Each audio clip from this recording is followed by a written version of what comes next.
Nelson, and I'm going to be talking a little bit about NFTs, my experience with NFTs, what the market looks like right now, and I'll even be going over the pros and cons of the NFT market. So it's my first slide right here. What are NFTs and what do they mean for artists? This particular painting was a painting I created live in Paris, France in 2017, and it's one of the NFTs I have on my marketplace. And the marketplace that I use is called Voice, which is actually out of their beta testing phase now, but this is an older slide. So to advance, what is an NFT? NFT stands for non-fungible token, meaning one-of-a-kind digital token that you can buy or sell. So think of like Pokemon cards, basketball cards. It can either be in like editions or it can be a one-of-one. So the way I best explain NFTs is like thinking of it like if you have like a oil painting that you've only done one of and you're selling it off to someone versus maybe you make prints of that oil painting. So it's like just the different degrees to compare it to the traditional art market. Next slide. So yeah, the real world example is like a bottle of wine. You know, no two can exactly be the same, even if they're the same amount. So the way I ground myself in terms of NFTs, especially when I got started, was just thinking like, what do I know from the traditional art market and how does that compare to the NFT world? So that's the best way I can explain to somebody just starting out or that might want to start out in terms of being an artist or a collector. Just think of it like editions versus like a one-of-one collector's item. So NFTs can be all sorts of different things. For me, they can be photographs or they can be digital paintings, whether that's oil, cartooning, whatever I feel like doing on a given day. But it can also be like tickets to a concert, an art gallery show, something that can represent a real world experience. So NFTs are still like in their infancy, but I've already seen like great ways to apply them in terms of like you're selling a ticket to like a fashion event, or like an art gallery show where somebody can maybe buy one and then scan their ticket and then they can actually go somewhere and then have an experience. So I love that there are tons of different ways that NFTs can be used. So crypto wallet. This is where it can get a little tricky. The crypto wallet is when you're having like a cryptocurrency that represents like dollars, for instance, but you're using something like Ethereum, or in my case, I like to use a currency called USD coin. USD coin is great because it's like a one-to-one conversion with the US dollar. And that's how I sell pretty much all my NFTs. Because if you're using most cryptocurrencies, they can rise and fall depending on how the market is. And I don't really want to try to sell anything that's not going to have a consistent price. So USD coin for me is the way to go. So why NFTs? Why have I chosen NFTs as one of the ways to sell my art? And for one, I really like the fact that it's really easy community building. Like I'm on Twitter a lot, Instagram, Facebook, and it's like a great community to build with artists and collectors and even like collaborate with different artists pretty easily through just the internet, where I can start an image, send it to another artist friend of mine, and then we can put it up for sale, and then once we sell that item, we get automatic royalties where we don't have to set it up. So for example, I did an NFT for Earth Month, and it was myself and I think like 19 other artists, and we sold a few editions. Those funds were divided up evenly without us having to do any kind of contract or really have like a formal agreement, which is something that I do with most collaborations. It's just the system kind of already set it up where us artists, we can get those automatic royalties. It saves us like a lot of infighting, and it's just like a great way where we can kind of monetize something for a good cause too. And then I also work with a friend of mine, his name is James. And James is really cool because he has a nonprofit. So whenever he sells an NFT, he's giving some of that money back to different nonprofits. So I like to partner with people that are really going to be making a difference in the world. So blockchain. What's the best way I describe blockchain is it's like almost like a banking system, like it's a ledger of transactions. So if I sell an NFT today and I sell like 20 tomorrow, that's going to be a record, a system that's really hard to hack, really hard to get into, that lets myself any of my collectors know, okay, this NFT was created by Raheem Nelson, and then he's sold it to this collector. This collector resells it to somebody else, and it's like it trickles down. The person that buys it from me, if they choose to sell it, they're gaining a percentage. Like if they want to like raise the price on it, they can get some of that profit, and then I get a profit as well. So it's like at the end of the day, I'm not chasing down people for those royalties. Whereas if I were to sell something like a traditional piece or like a print, I might not see any additional profit off of that. Whereas with NFTs, well, one of the things I love about it is it makes it really easy for artists to see that additional revenue, which is great for everybody involved, I think. So benefits for creators of NFTs. There's like a low barrier for entry, meaning artists can directly engage with their collectors. They have access to the World Wide Web, so it's easy to market on like your Twitter or Instagram or social media. You can also do like giveaways, for example.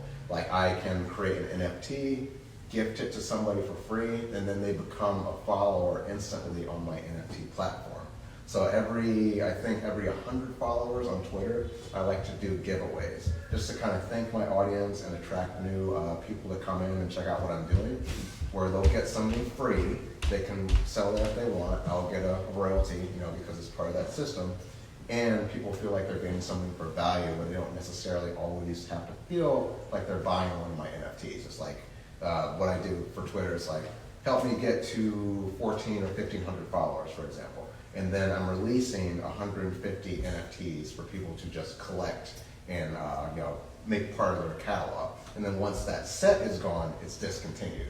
So it's like 150, you got to get it as fast as you can, and then I get more followers, 100 more followers, and then you get to get another edition of something else. So it's kind of like that push and pull, where I'm giving my collectors something, and then I'm asking them to help me support this ecosystem that I'm building online, and hey, if you want to buy something from me, that's also cool too. Now, like I mentioned, the global market is really great for NFT collectors. You don't necessarily have to go through an art gallery. You can, but one of the things that really attracted me to NFTs was just being able to contact the artist directly, ask them about their work. You can even get like something of a collectible from NFTs. Like if I put something up for purchase, and it's like a full-fledged digital illustration or oil painting. When someone buys that, I can put out what's called unlockable content. Meaning, if somebody buys one of the editions, they could get maybe like a behind-the-scenes video that comes along with it, or maybe they're getting a sketch of the process, or what have you.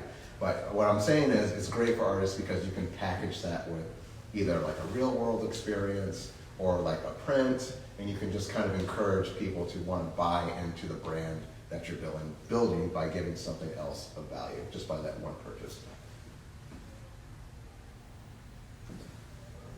Yep, mentioned that. Membership cards, tickets, you can get other things. And then for the collector side, because I'm also a collector of NFTs as well, I wanted to make sure I was coming into this field and being just a contributor of other artists as well. And I think for me, one of the investments early on was I just wanted to get in early, be able to like get a general understanding of what the market was like, and find other artists that I was able to gravitate towards. And it involved like a lot of research. Like there's certain platforms I try not to use. NFTs, unfortunately, a lot of marketplaces aren't exactly eco-friendly. This one Voice actually is, because it's carbon neutral. Like just to create one NFT on most platforms, it can consume a lot of energy.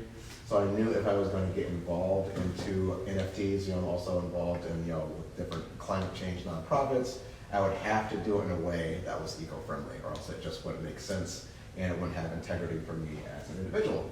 So I went with Voice. They're based in New York, and each one of their NFTs that we create is eco-friendly. And they just go about things differently, and they're very transparent with what they do, which I appreciate.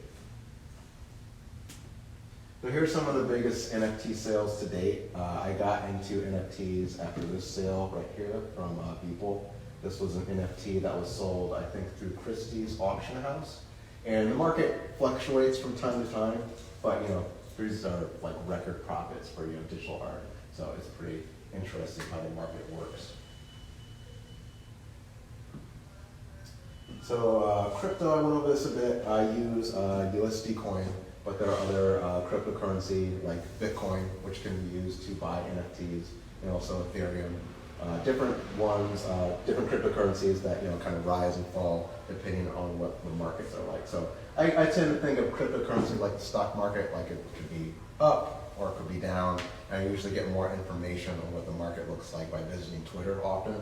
Twitter is pretty much like one of the best platforms for investing in NFTs and then educating yourself about NFTs too, because a lot of people talk about it.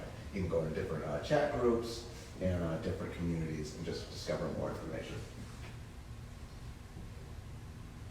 So a gas fee. A gas fee, has been prevalent on most NFT platforms. And think of a gas fee like a credit card processing fee, like for a transaction. And there are the biggest platforms for NFTs. You've got OpenSea and you've got Rarible. Those are the biggest two. And starting out, I was kind of turned off on NFTs because of this gas fee. Meaning, whenever you create a piece of art and you list it on most platforms, they charge you a fee to do that. And that fee depended on what the Ethereum looked like that day, like if it was high or if it was low. And I didn't really want to take that gamble to get into some of these platforms. And they're fun for other artists, and I understand that. But again, I wanted to go with something that was eco-friendly and cost-effective. So if there was something like this gas fee, like that credit card processing fee that was attached to the platform, I chose not to create my gallery there because each time I would be paying into that platform instead of going with Voice, where I can just list for free and then they'll take a cut, like a gallery would take a cut if something's sold, instead of like paying, I think gas fees could range from like $100 to like $500. And I was like, I'm not trying to do that. It doesn't make any sense. So again, I didn't want to take that gamble, and I had to shop around and see what was the best fit for me. So different platforms you can buy NFTs on. Zora is one, Voice, and then like I said, Rarible and OpenSea are the biggest ones. Those are usually the ones that are in the media. So I meant on Voice because there are no gas fees, like none of those credit card processing fees like I spoke of. It's really easy to create an account on Voice, and then from the collector side, if I say to somebody, oh, you can purchase my new NFT collection, you can just use your credit or debit card. Like you don't have to worry about like having any cryptocurrency on hand. Like it's just really simple to get into it that way. And then for gifting an NFT, which I'm actually going to do today, you can just create an account for free, and you can, claim what's called an airdrop. Like you can airdrop a photo to a phone or something. Airdrop is basically like when an artist is gifting an NFT to somebody, and then they can claim it by visiting the starting address. So you just download it, which should be great. Okay, so one way I like to contribute to the NFT community, and these are primarily on Twitter, but sometimes Instagram, is creating infographics. Like I was doing infographics at the Ely Center for meetings. I do these just kind of listening in on different talks that are in Twitter spaces, or maybe I'll just find information that I like online and I want to turn into an NFT or an infographic like this. And so what I really enjoy about Voice, and educate people on the market. They make it really easy to get into NFTs and have an understanding. So me making this infographic was just about the articles that I wanted to take time and read on Voice EDU, which is part of their website, just to kind of familiarize myself and just having deeper understanding of NFTs, just with intellectual property, which is a big thing, and that's still something that is in flux, I'll say. It's just something to watch out for in terms of being scammed, like with anything, just with scams, having your work stolen, and just making sure your work is copyrighted. So that's something that they are still working on. Voice is pretty secure. They have contracts built into each NFT that's created. Royalties are automatic, which I've tested, and this works very well. And in terms of wrapping your NFTs, that just talks about taking it from one platform to another if you want to try that out. So these are just different articles that I want to just kind of create like an infographic just to speak on the fact that I'm still educating myself on what the market looks like. Another infographic, this was based on a Twitter space, just kind of going over marketing tips for busy artists, because it's one thing to be marketing yourself as a traditional artist or a photographer or those kind of mediums, but this is kind of like a new form of creating, selling, and marketing art. So me attending these Twitter spaces, it's just a good way to absorb information, and then I'm giving back to the community because I'm doing the graphic recording and taking some of the main ideas and then giving that to the community. And then this is something that I could make available as a free download for anybody. Maybe they missed the talk and they aren't able to listen to it again. So they'd be able to download this and then have just different information to go along with what was said in the talk. And this is one I did for myself that I update regularly, just different goals for myself in just these different categories: create, achieve, and share. So this was like when I was starting out, wanted to get 1,000 sales for March, consistent buyers, and just different goals, that I created to just kind of drive me forward.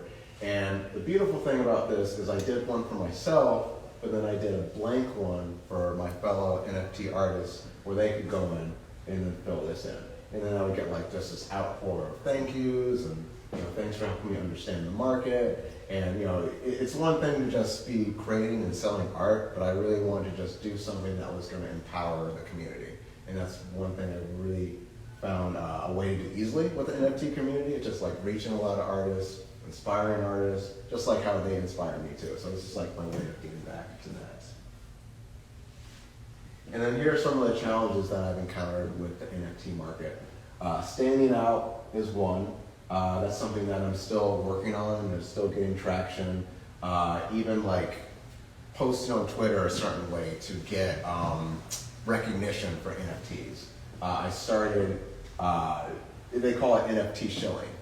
Basically like you're just putting your NFT out there, you're saying how much it is, but I wanted to kind of like balance that with, hey, I'm working on this sketch today, or I'm going to Ely Center today to, do some graphic recording. So kind of like letting people know what my day-to-day looked like, and then also talking about what I was doing in the NFT sector. So it wasn't just I'm selling you NFTs all the time, I'm also educating you on some of the other things that I have going on too. And the education piece of it, I'm always looking how to price my work, talking to other artists, and then just being aware of what the market looks like, because I've had to change my prices from time to time depending on what people are willing to spend in the market now. So scams, that's something I mentioned before. You got to be careful on who to trust, just kind of make sure everything's verified, checking to make sure that if you're putting an NFT out there, that you're just working with people that are reputable. So that's something to be careful of. And then for the narrative, I think about my own narrative, I think about the artists that I work with, I think about the artists that I'm inspired by, and just how we can all work together in harmony. And this was another infographic that I made just talking about the market, how it is now, and the market's kind of on the downturn, but I believe there's going to be an upswing. So just talking about some of the frustrations that artists have, my current stats, and then just things that I would like to do in the future with raising my prices, looking for new clients, and things that like I'm either doing inside the NFT market and things I'm doing outside the NFT market to generate income. And then one of the big things for me, giving back to the NFT community. So if I'm not necessarily seeing sales on a given week, what can I do to inspire other people? So me creating something like this is a way to do that. So this piece is called Citrus, and this is actually the first NFT that I created. The term for creating an NFT is called minting it. And this was the very first one I sold last year, I think around this time. And this was just a still life that I did. So when I saw that the sales were trickling in from this piece, like it made me not only really happy, but just thinking about like what type of artwork is going to connect to my audience. And the feedback on this piece has been like vibrant colors. It was bought for the most part when it was cold, and it made people think of like warmer climates. So it just made me think like, oh, okay, like hot colors. I did something that was still life and had a lot of fun with it. And I didn't really think too much of it, but having it connect so much with people was like really humbling and really gratifying too, because it just made me think of my overall collection and just the type of work I want to be creating, versus the type of work that's going to be selling, and then just having that overlap, which is really great. This is another piece, another big seller of mine. This one's called Manhattan After Dark, and it is one of the Anchor Spa's signature drinks. And I really like going to places, creating art to kind of pay homage to that place, and then just it's like brand recognition, and also creating like a piece that's like a slice of life for me, like going to a bar or restaurant and creating a painting live. And it was done originally with just the glass, the orange, and the whiskey and vermouth. And then for the backdrop, this is actually a separate painting of the Manhattan skyline. So, Manhattan literally, and then Manhattan the drink, and then created that as an NFT. So you can like go to my collection and see portraits, pop art, and then also artwork like this, which are cocktails. So all sorts of different numbers. This one here is a piece that's part of a larger collection. Like I mentioned, collaborating with other NFT artists. This was, I believe, me and 20 to 30 other artists about a project just on peace, hence the peace sign. So each artist was tasked to create one element of this, and it was turned into a video that was created and sold as an NFT, where part of the profits and proceeds go to nonprofits. This piece here, did this live in a cocktail bar in Brantford called 1928. Fairly new place, it's like a speakeasy. And it was actually inspired by a piece I did for, our friend that we all know, Helen, from ArtSpace. It was called ArtSpace Yellow, the piece.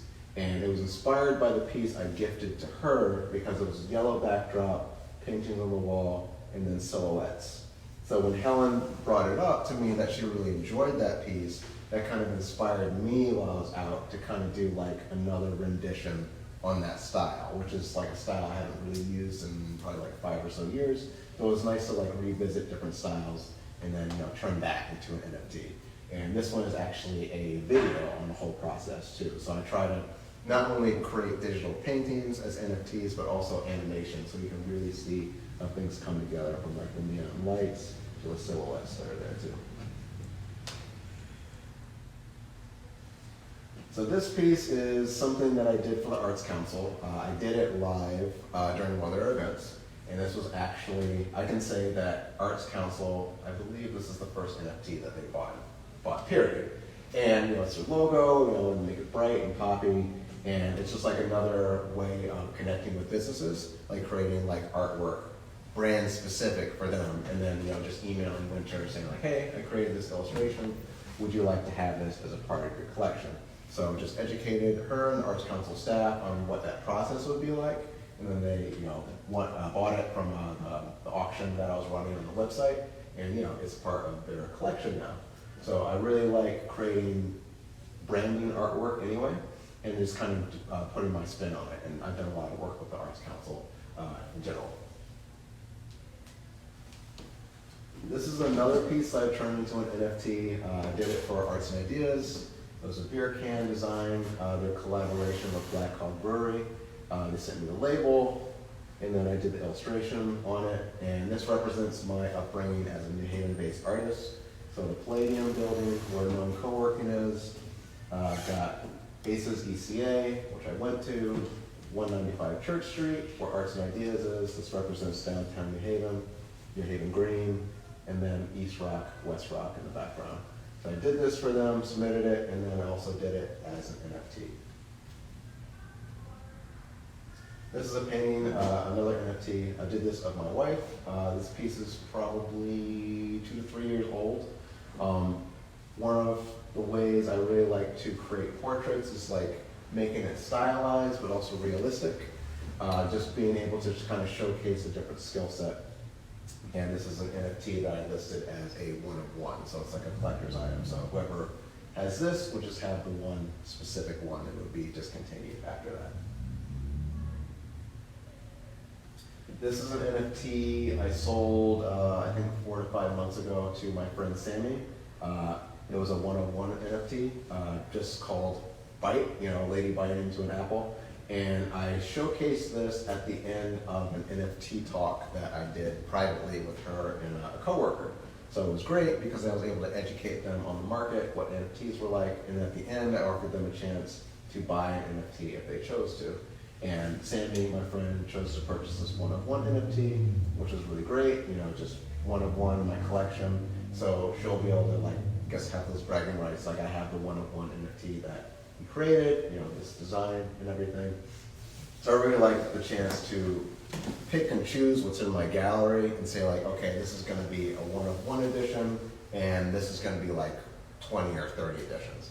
So I kind of have to do my own curating, where I'm looking at what my collection is like, what's going to connect with people, what's going to sell, and then that determines how I'm going to price it, and then how many editions I'm going to run for each thing.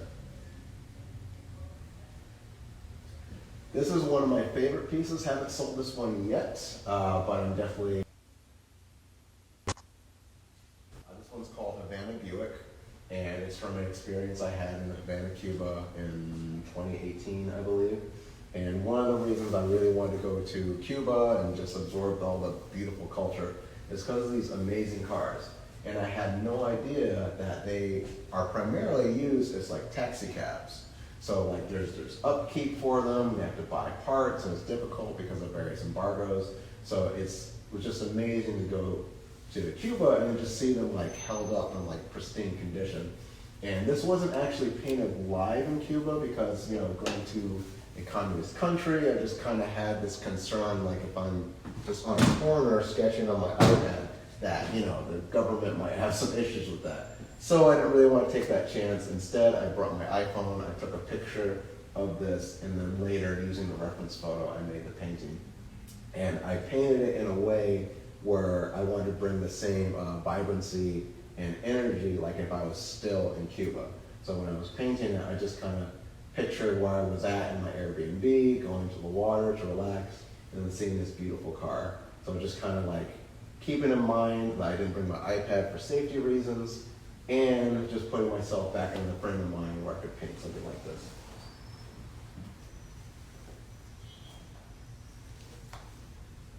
And this piece here is one of the giveaway pieces I did for Twitter.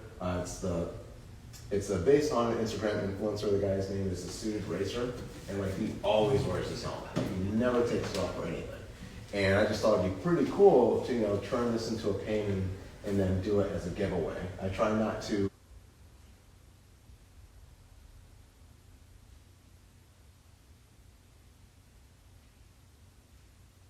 sell anything that's based on anybody's likeness unless I have their permission. I had his permission to actually paint this, and I figured it would make a really great giveaway.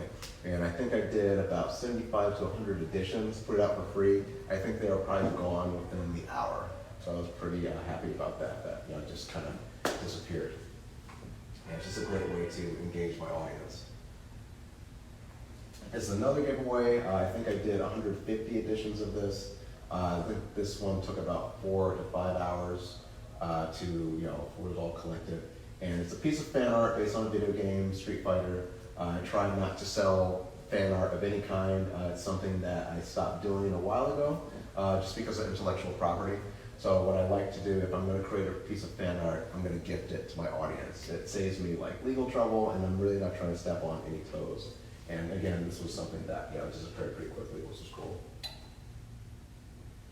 This piece is called Crown Street. It's another popular NFT on my page.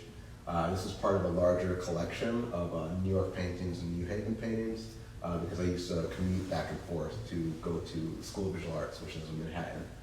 So for a while I was creating these paintings just kind of were between New Haven and New York. And this is a style I don't really use too much, so it's pretty much exclusive to this piece. And I enjoyed it so much that I wanted to turn it into an NFT and list it on my marketplace. This piece is from New Orleans. I went there, I think, 6 years ago on assignment, and it was one of the rare instances that I was working on traditional art. I haven't done that many murals. I've done a few. I was commissioned to create 2 large-scale murals for a Japanese sushi restaurant. It wasn't even open yet, so they gave me the keys to the restaurant. They were like, have at it. And I sketched, it was like a geisha, a samurai, big Japanese tile away that kind of flowed into the next room.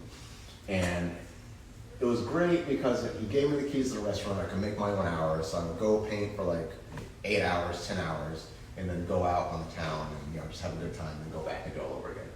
While I was wandering and I was in the French Quarter, I just saw just these neon lights, the symbol for the bar, restaurant, as I was heading back to the hotel, and like instantly I knew I wanted to turn that into a painting. So I took the reference photo for it. It's like, I don't always paint live on location, like if it's late, for instance, I'm not really gonna be on a street corner with my iPad, it's not safe. So I took the reference photo for this, and then when I got back to the hotel, I put this together, and just really like impressionistic style, where some of this is like not very detailed, but you can see some of these there, and then this is more like in focus. So stuff like this is like typically what I'm looking for when I'm curating my own NFTs and seeing what's going to connect with my audience and what I enjoy too. This is a piece that I sold to a private client a while ago, like way before I got into NFTs, and then I turned it into an NFT after that. It's a Barcelona-based piece, went there in 2017, and I cropped it in a way when I was painting that it's just like the top of the castle. The piece is called Castle 3 Dragons, and I just wanted the very top of it because it kind of looked like a seashell with like this, house at the top with the spire. And when I'm painting from life, generally, I like to implement what's called like smart cropping, where I'm not necessarily capturing the entire image. I'm looking at, okay, what do I want to showcase to my viewer, and why do I want to showcase it that way?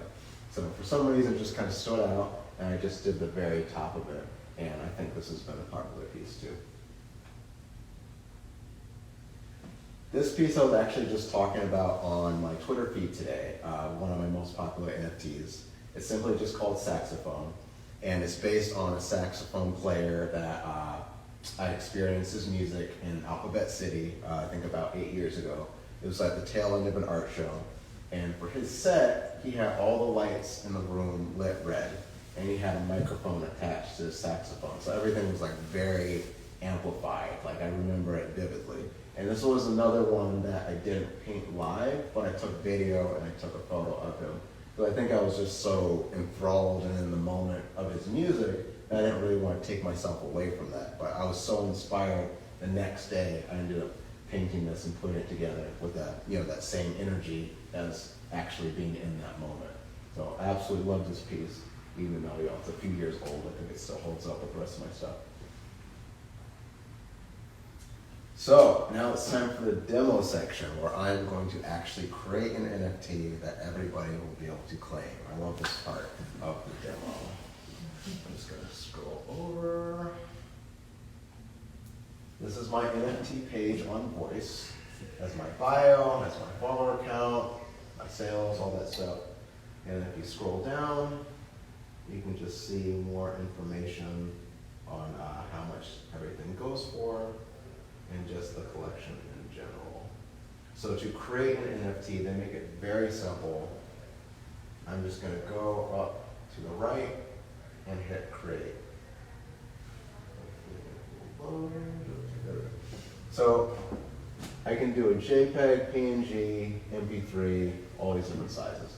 Max file size, 100 megabytes, and then in total, I can upload 500 pieces. And then from there, I can either list it as a single, one-of-one piece, or editions.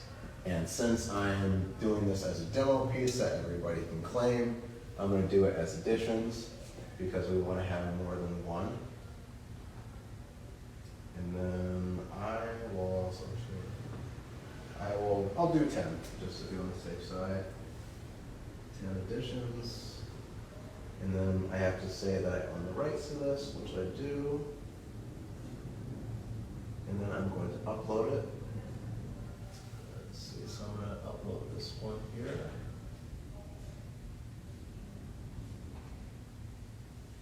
And that lets me know that's going to finish.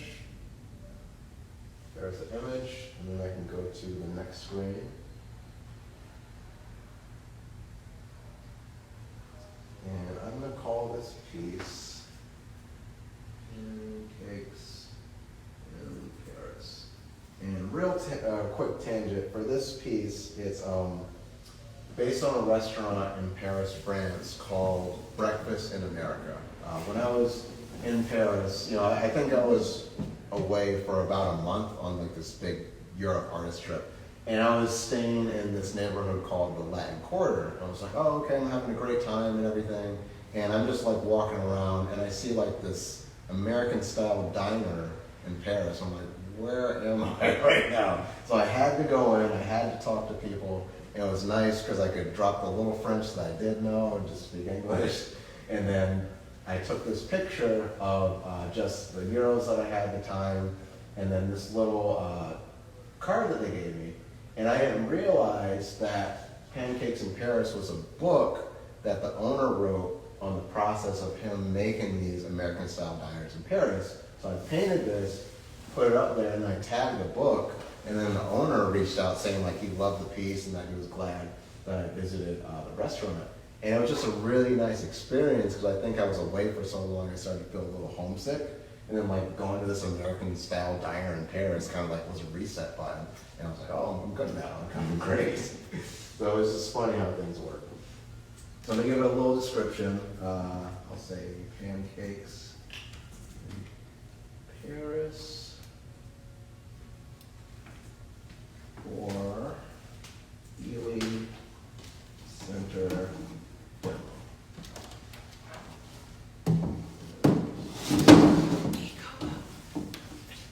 And then I can also select a category. Category meaning so that people can find it. I mean, not this particular one, but anything else I list, I would want to have a category for it.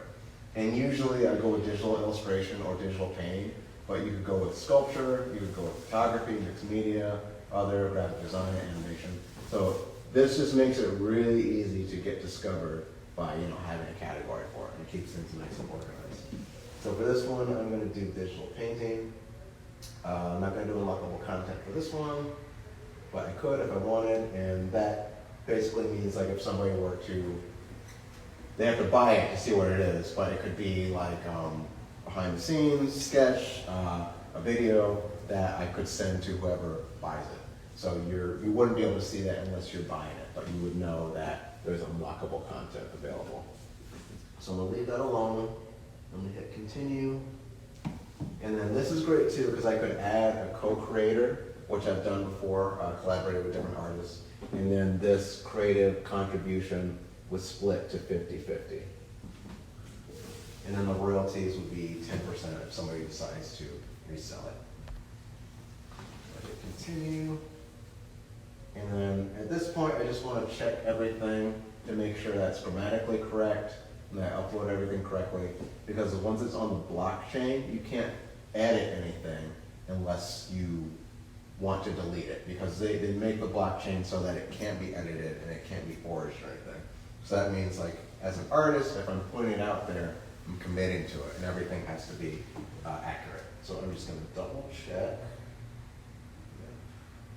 Ely Center demo, digital painting. And then I'm just acknowledging that they take 5% on the first sale and then 2.5% after every other sale, like if somebody resells it. So I'm going to agree to the terms. And then I'm going to hit create.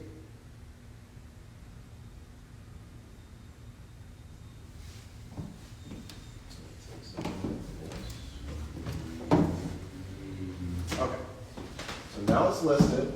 It's actually not for sale, but I could list the editions if I want. So if I hit list, I can either do it as a fixed price. If I did a one-of-one edition, I could do it auction style because somebody's just auctioning for one piece.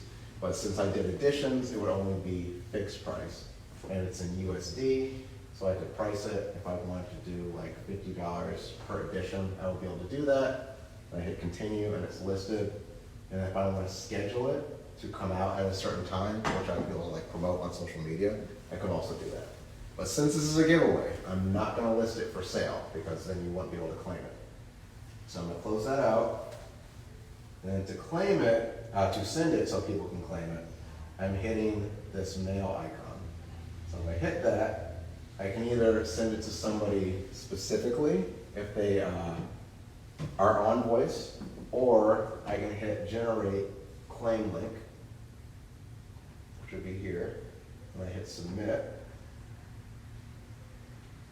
And then once the link is generated, I can either send it through Twitter, or I can send it through email, I can text it, and then whoever receives it, they get it, and then they make an account, and then they can claim the NFT. So this is available for everybody to claim in 10 editions.